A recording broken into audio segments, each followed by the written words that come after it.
Timothy J. Schwab of The God Culture has released another series of videos about the Philippines, showing once more just how ridiculous he is. The gist is that he is either unable to read or is willingly misinterpreting old maps. In the first video he claims the Phantom Island Anchilla shown on several Renaissance maps is actually the Philippines. I am going to cut to the chase here and state it as plainly as I can. The island of Anchilla has nothing to do with the Philippines. Tim cites the Wikipedia entry for this island in his video, but he neglects to mention the origin of the legend of this island. It originates from an old Iberian legend, said during the Muslim conquest of Hispania c. 714. Seeking to flee from the Muslim conquerors, 7 Christian Visigothic bishops embarked with their flocks on ships and set sail westwards into the Atlantic Ocean, eventually landing on an island, Antilla, where they founded 7 settlements. That should be the end of the story, but because Tim bloviates for an hour I shall have to press on and show his outright mendaciousness. It should be noted that in this video he makes absolutely no reference to this legend except to say that its origin is Arabic.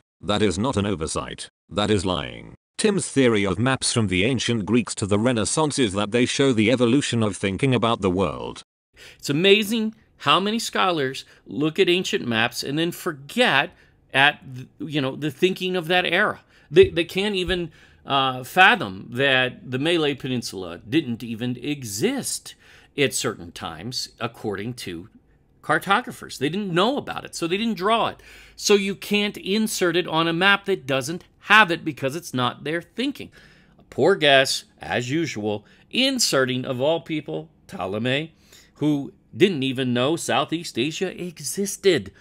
That is simply a lie. Ptolemy's map shows the Malay Peninsula and a limited knowledge of Southeast Asia which was provided to him by men who had sailed to those places. Ancient maps and directions prove that Europeans were unfamiliar with the Philippines because they show nothing beyond the Malaysian peninsula, which was known as the Aurea Chersonesus. Tim conflates this region with the Philippines. In this video and in part 15c he proves how ignorant he is and that he cannot read a map. Here are 2 screenshots of Tim's annotated Bahame map. Tim has gotten everything about this map wrong. What he has labeled Burma is actually the Malaysian peninsula, and what he has labeled the Malay tip is the Dragon's Tail. The Dragon's Tail is a modern name for the Phantom Peninsula in Southeast Asia which appeared in medieval Arabian and Renaissance European world maps. It formed the eastern shore of the Great Gulf, Gulf of Thailand, east of the Golden Chersonesus, Malay Peninsula, replacing the unknown lands which Ptolemy and others had thought surrounded the Indian Sea. The Portuguese were aware of the peninsula's likely non-existence by shortly after the fall of Malacca, when Albuquerque acquired a large Javanese map of Southeast Asia. The original was lost aboard the Frol de la Mar shortly afterwards, but a tracing by Francisco Rodriguez was sent in its place as part of a letter to the king. Nonetheless, published maps continued to include it in different forms for another century.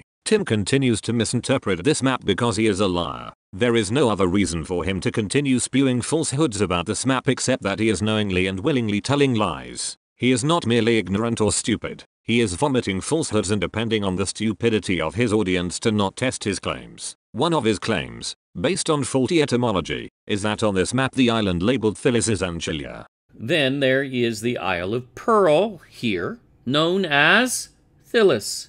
Sound familiar? Thilis, Antilia, Anthilis.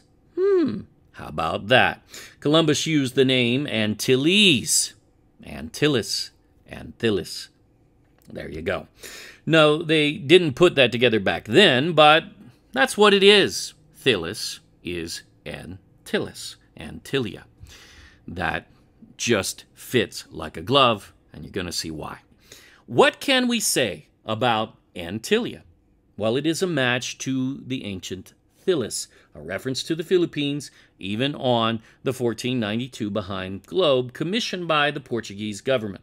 That is so wrong it's unbelievable. There is no way Tim could get this wrong unless he did it intentionally. Here is Anchilla as drawn on the Bahame map. Anchilla is the green island just near the middle of the picture. The Bahame map even has a description of Anchilla which Tim declines to relate. In the year 734 after the birth of Christ, when all Spain was overrun by the miscreants of Africa, this island of Antillia, called also the Isle of the Seven Cities, was peopled by the Archbishop of Porto with 6 other bishops, and certain companions, male and female, who fled from Spain with their cattle and property. In the year 1414, a Spanish ship approached very near this island. When interpreted correctly, Martin Behaim's map, which was commissioned by the city of Nuremberg in Germany and not the Portuguese, does not prove any of the nonsense Tim claims it does. Believe me when I tell you there is so much nonsense in this video, but the main point, Tim's claim that Anchilia has anything to do with the Philippines, has been demolished, so it's time to move on. The second video is more nonsense as Tim misreads several maps and ignores what the sources he refers to actually say. He also declines to really dig deep and find all the relevant material for his cause. In this video, Tim seeks to prove that Cattigara, a place mentioned in Ptolemy's geography, is actually the Philippines.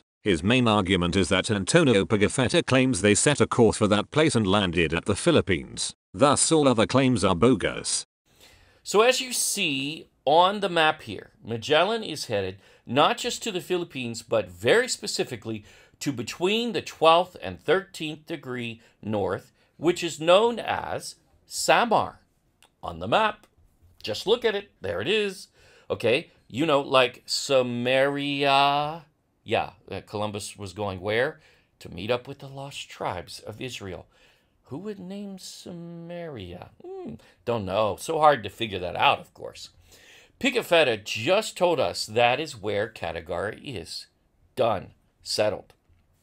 This is fact, and it's not up for debate. Actually, Pigafetta does not say where Cattigara is. He says they set course for Cattigara, but he never claimed that Samar is Cattigara or that they found the place. In fact, Cattigara is never mentioned again in the whole of his journal. Samar is also not in between the 12th and 13th degree. Tim also claims that Pigafetta is the only eyewitness account to Magellan's voyage. The problem is, well, they ignore history, real history, about as valid as you get, such as Pigafetta's journal, the only eyewitness account of Magellan's arrival in the Philippines. That is wrong on so many levels and reveals the total ignorance of Timothy J. Schwab and his alleged research team. The fact is, while Pigafetta's journal is our main source of information about the first voyage around the world, there are other eyewitness accounts. Back in Spain, the surviving crew was subject to interrogation. Maximilianus Transilvanus, a courtier of Emperor Charles V, actually interviewed the surviving crew members and wrote a summary of the voyage. In his introduction, Maximilianus recognizes the importance and worth of Pigafetta's published journal and tells us that what is to follow was related to him by the surviving crew members. This is crucial for what he writes about concerning Cattigara. When the Spaniards saw that this mischief could not be remedied without great labor and much time, they agreed that the other ship should sail to the Cape of Cattigara.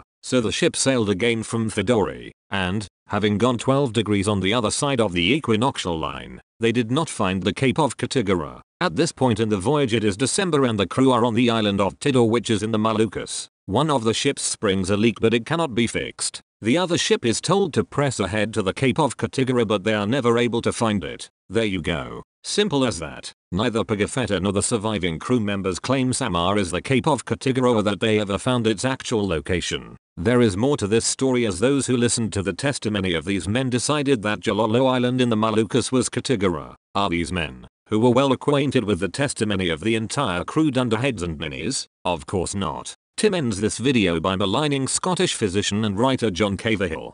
John Caverhill deduced in 1767, before this map was created, that's why we want to cover this, that Cattigara was the Mekong Delta. Okay, so we're talking about essentially Vietnam.